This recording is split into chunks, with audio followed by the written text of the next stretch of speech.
Hello, everyone.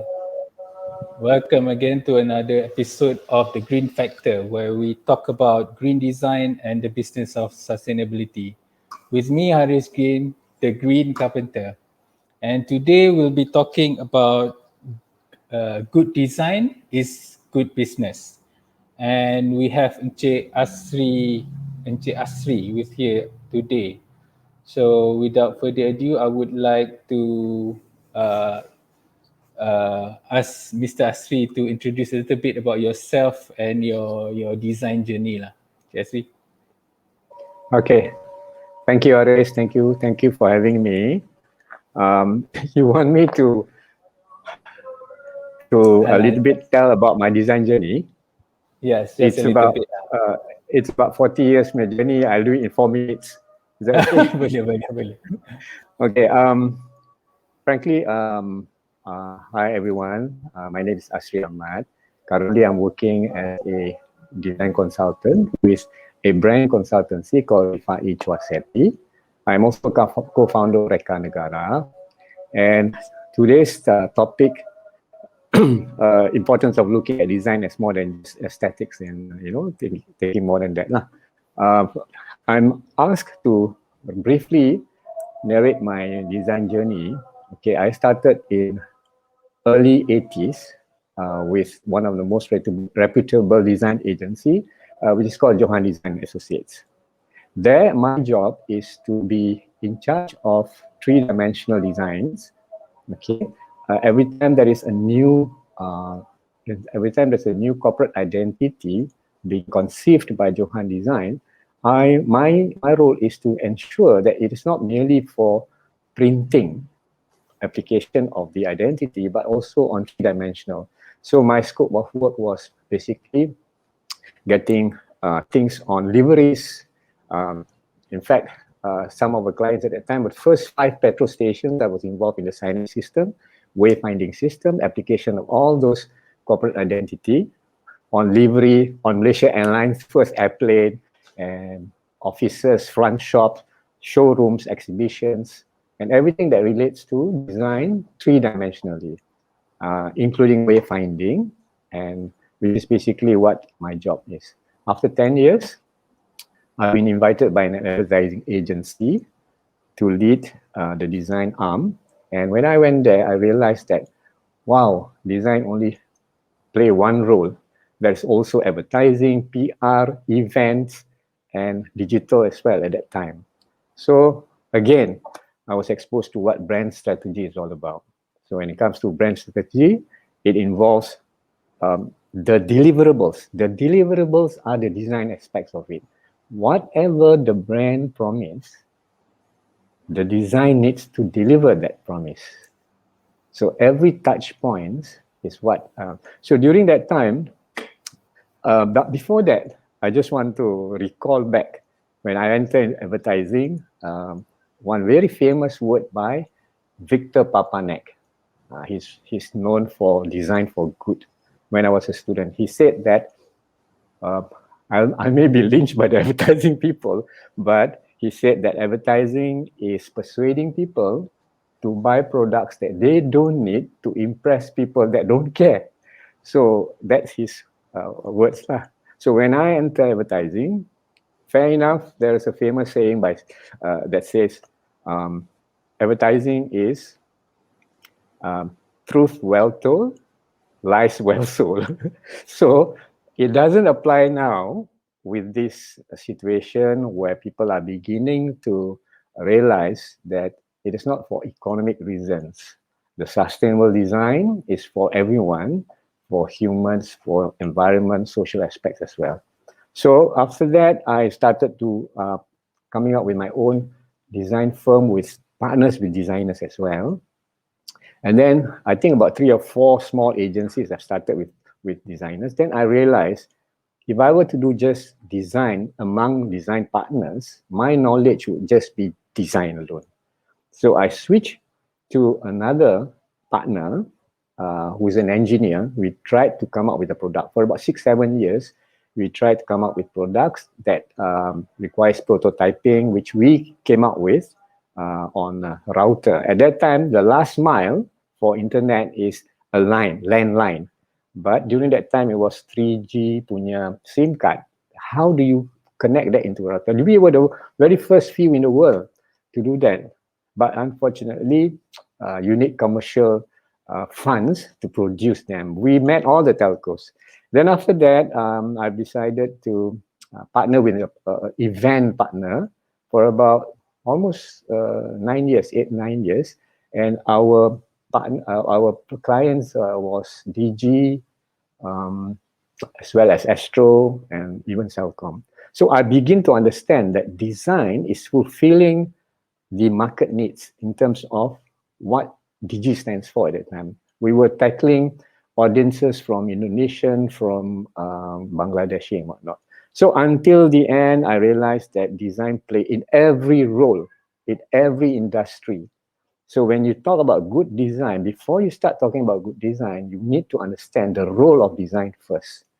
That's when currently I partnered with my current partner, who's a brand specialist, and how I built a bridge between brand strategy to design. So design deliver whatever the brand stands for, and that brand comes from the business strategy.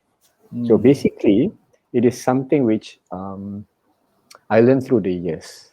So now, with the realization of the environment as well as the social aspects, people are beginning to understand what exactly is the role of Design. designers. Yeah, So that's why GSC today is exactly want to explore more of that, because normally we correct. understand design is just aesthetic, right?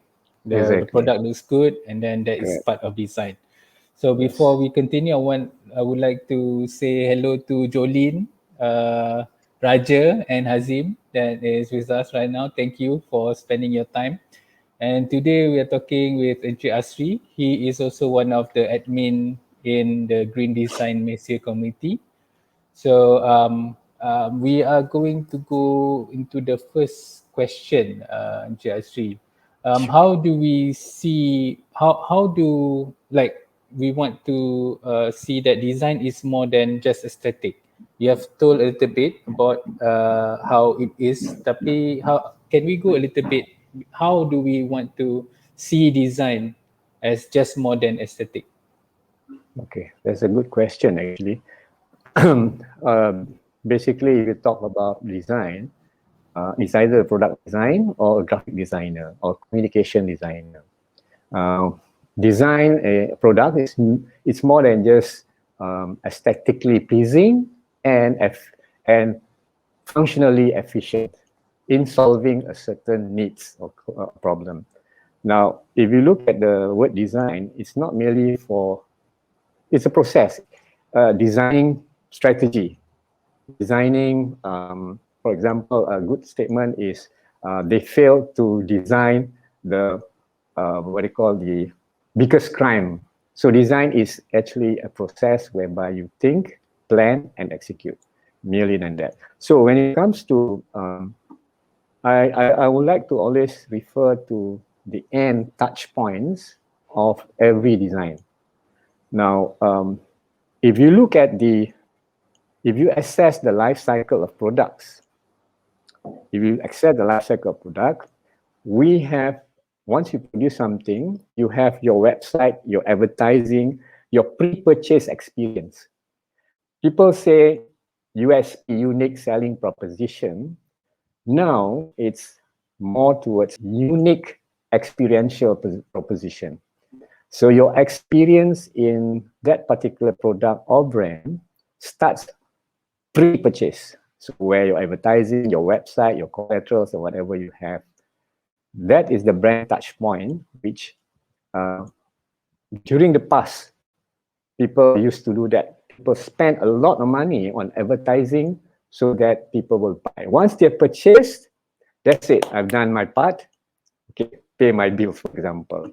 All right. But now, those are considered purchased brands. People who are working towards purchasing the brand. Once you purchase the brand, it delivers to you, the product performance, the experience of using it, the unboxing, the packaging and whatnot. Those are the touch points once you get the product. Now, those are called purchase brands. However, it is now due to the internet, due to the social media, due to the two-way communication between your customer and you as a producer of the product, we have what we call the usage brands. After I've purchased, I've used it, that's where I have the opportunity to give my opinion whether this product is good or not. It's like endorsement, and then the customer service.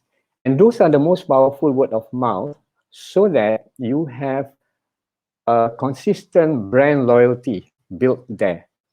So if someone will tell you that your product is fantastic, it is perform, very high influence factor, that they will stick to your brand. So design must be planned consistently because it identifies what the brand stands for.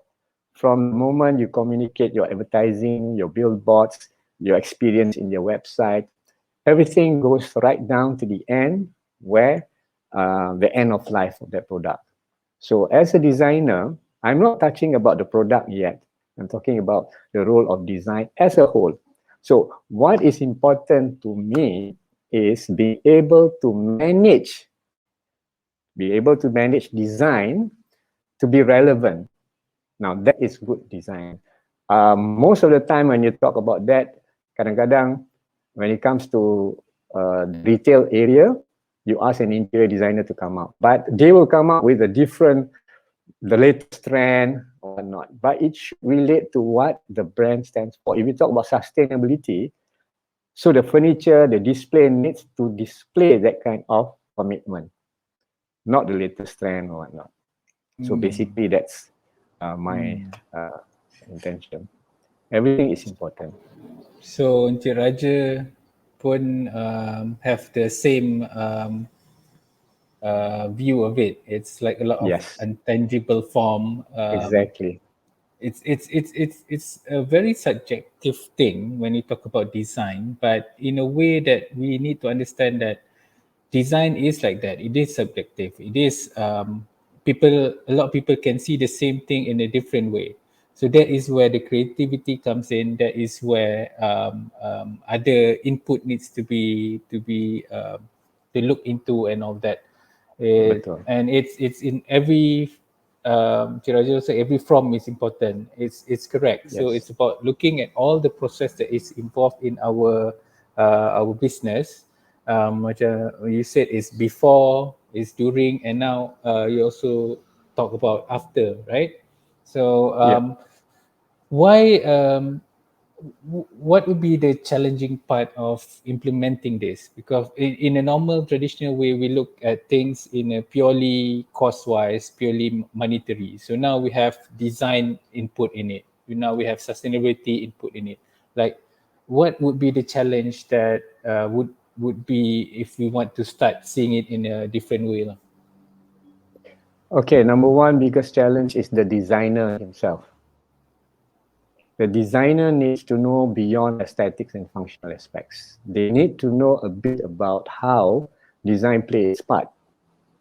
But for the manufacturer or for the person or the corporate entity that produces products, they also need to understand that designers go beyond just they need to bring designers in during the upstream part, in the planning stage, in the boardroom stage, so to speak.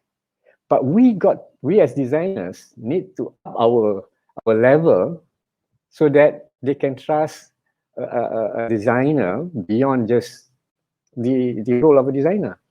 So you will know that from the very beginning how to plan the design journey so that it is. But before you design also, you need to understand where is the business going to be.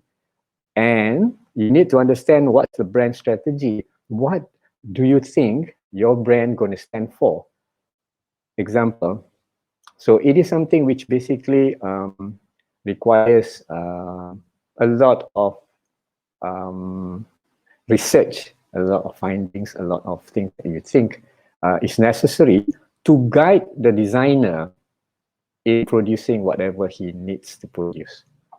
So every touch points, like I said, from the very beginning, pre-purchase, during the purchase, as well as after you use the product itself. Now, end of life. So for designers, I should think they need to understand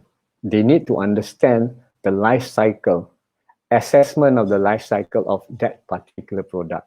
The biggest challenge is it doesn't end after you've designed. It needs to understand where does the material comes from? Is it been mined? The designer needs to know also how's the production going to be. How is it going to be produced? Well, how does it affect the environment? How does it affect the social aspects of it? And then how is it being transported? How is it going to be displayed in the retail atmosphere? The environment is going to be sold. And then how it's going to be affected by the usage, the repair, the whatever necessary, so that you can prolong the life cycle of the product.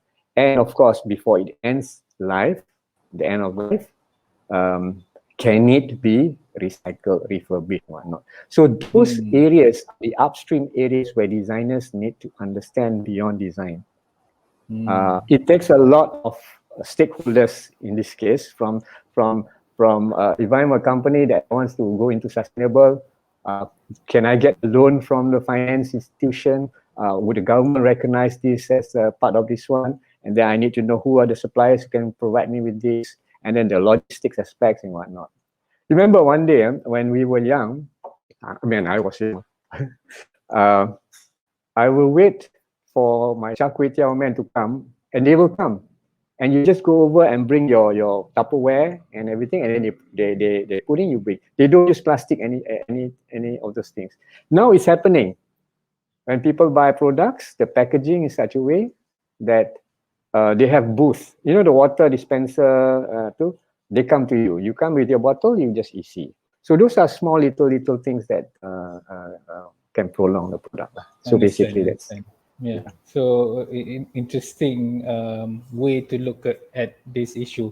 But just to add another dimension, because normally businesses, they work, their main concern would be profit and cost, right?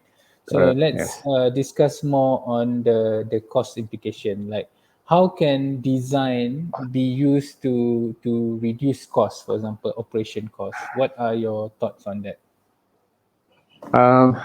Design is, yeah, you can say cost, but design, just like any other business, is an investment. It is an investment where it has proven to bear rewards, but in the long term. That's why I said it doesn't depend on just one designer. It needs to manage design well from the very beginning.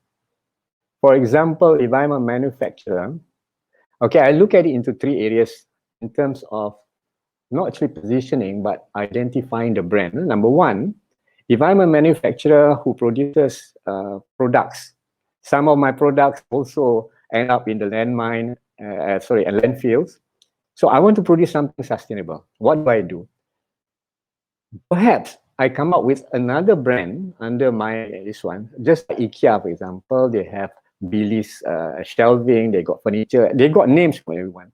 So this particular brand is strictly sustainable. I'm a company who will never produce sustainable products. So you can brand that sustainability by communicating that, hey, I already produced one too. That's branding products. Number two, the designer themselves.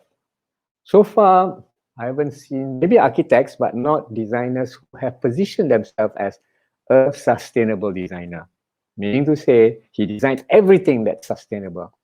Doesn't matter, a small portion, big portion, or overall or not. And the third example of a corporation, or company, or factory, or manufacturer who positions themselves as the eco-sustainable champion is none other than you yourself, Haris, the one tech company. everything you do, everything you produce, your culture, your internal branding, your external, your communication, everything, and even having this conversation, you have positioned yourself as someone who are championing that. It takes time for people to. So there are three brands area of the brand that you can tackle, and it takes time for people to believe. Now we don't want a lot of manufacturers. They want to jump into the bandwagon. Hey, it's a trend to be sustainable. The term they call it is called greenwashing, meaning to say they just mengaku sekejap because they want to be in the news. After that, they just doesn't make profit anymore. So basically, was that the answer to your questions?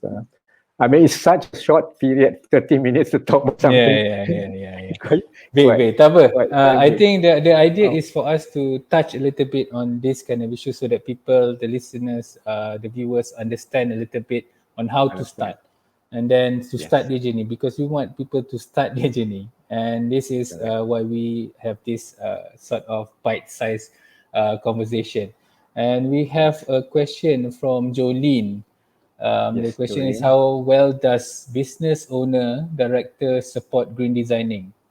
And for customer, eco-friendly, eco-function cell, but it is it being prioritized? Yes. Asri, from your thoughts, nanti I akan tambah. I My will add my thoughts, but your thoughts first. can. But the whole idea is your business direction. Why do you want to go into sustainable design? I'm sure you have your reasons. I'm sure you have what we call the what they call your central idea of why you want to go into that. Like I think, remember you mentioning Haris that all your products overseas, I think what, how many countries, 60 over countries, you identify 20, tak adalah 60. 20, so sorry. So you identify the mindset of purchasers in overseas. If your brand is related to sustainability, they have a chance of supporting it because basically that is what the brand stands for. I support environment, social, as well as the economic aspects of it. So to position that in the mindset of humans takes time, but you have to prove. And to prove, that's where design comes in. Design deliver what you promise. I'm going to do good for the environment. I'm going to do good for the social aspects of it. And most of the time, like fashion, for example, it's a trend.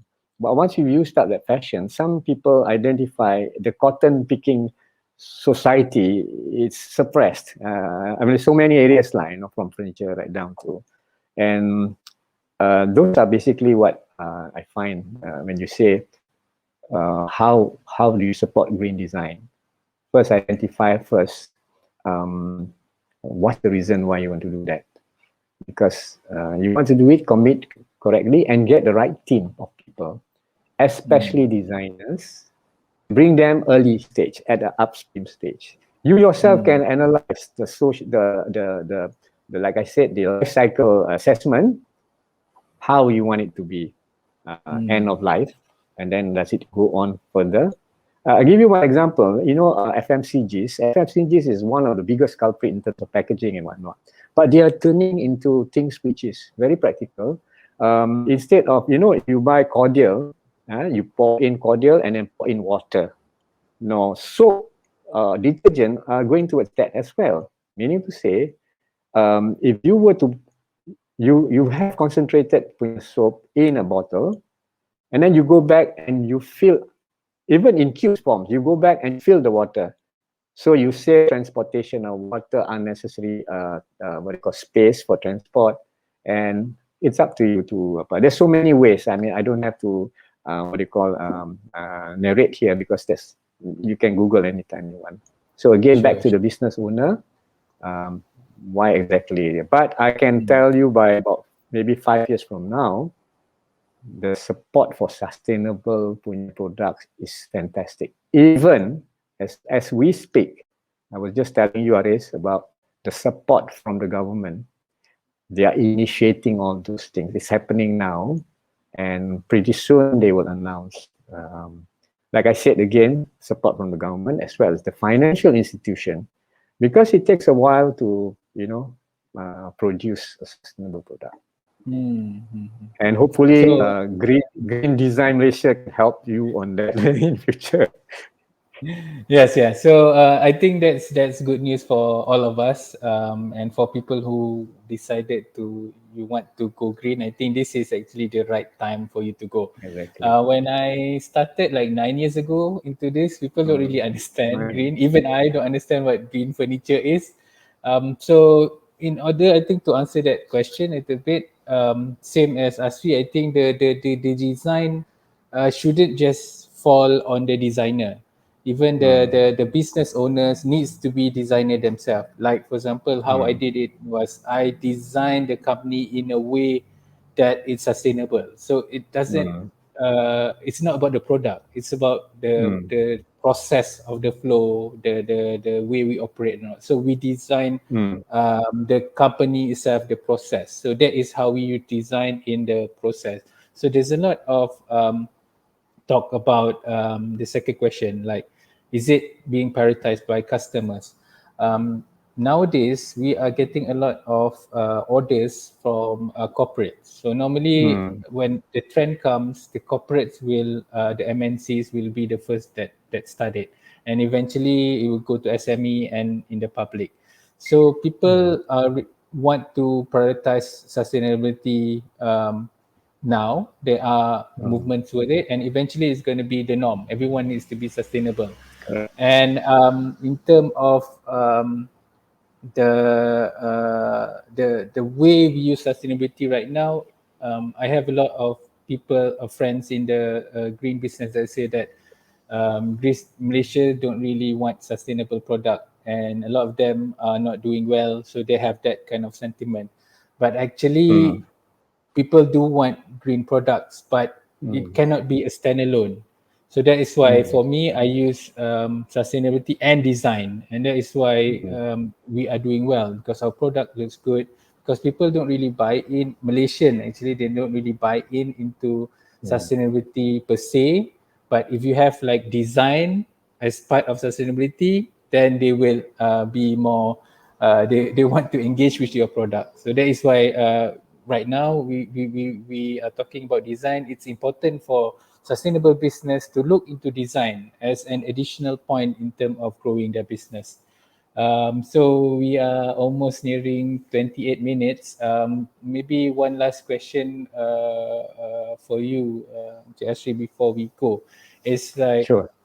the question would be, um, we see now we understand that design can be more than just aesthetic and how to implement it in a way. What one step or one or two step that businesses can do now to actually start doing their journey in making design as part of their business? Okay, I think that's a good question, but I tend to be a little bit biased because I'm a designer myself. Let's try to analyze the use of design. For the first stage, companies normally use design to play a small role. Their call cards, their letterheads, their stationeries, and whatnot. Those are basically what most what they call companies use design.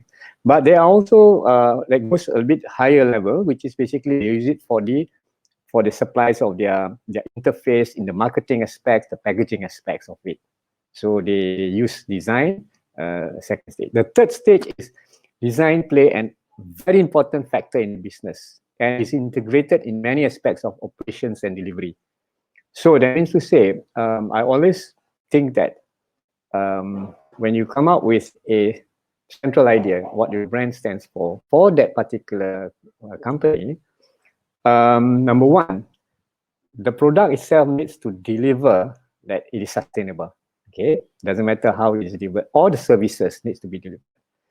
Two, you need to communicate exactly what your company stands for, which is your sustainable championing sustainability. So every communication from social media, what we call intermedia, meaning to say from traditional right down to current media, you need to be very consistent And through design, it will deliver what exactly what you stand for.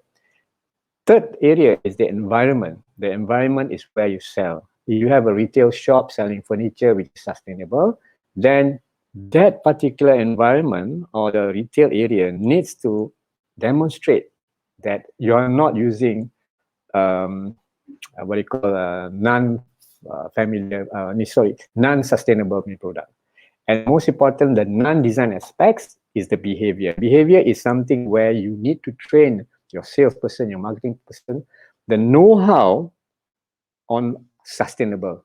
So all those experience will determine the believable aspects of what your brand wants to champion.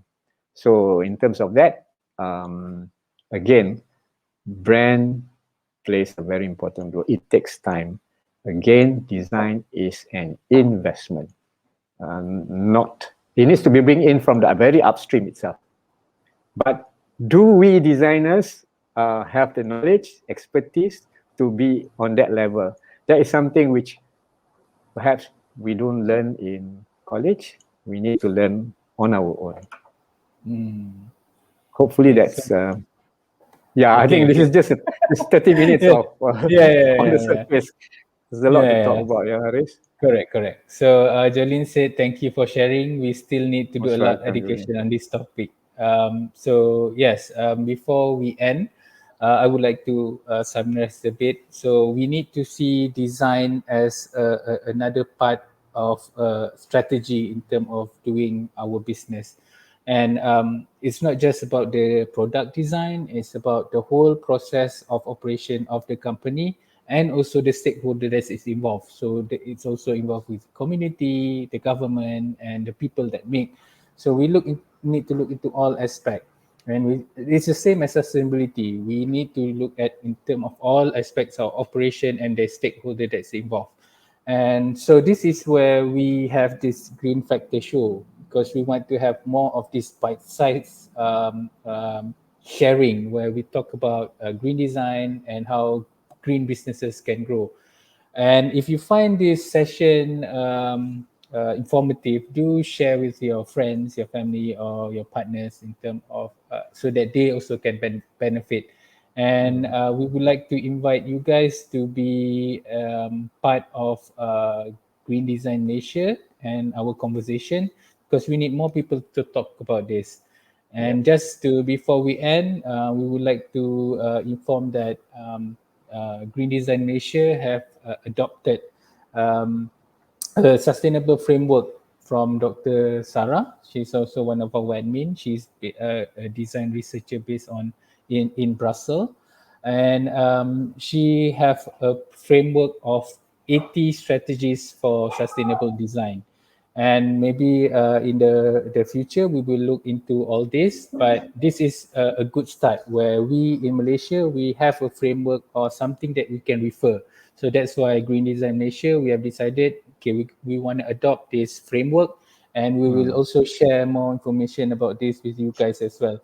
So do join us in the community, and thank you very much for your time, Cik Asri, and the No listeners. worries. For the next session, we will update in Green Design Malaysia Facebook community. And with that, I would like to thank all of you guys and see you guys next time. Thank you.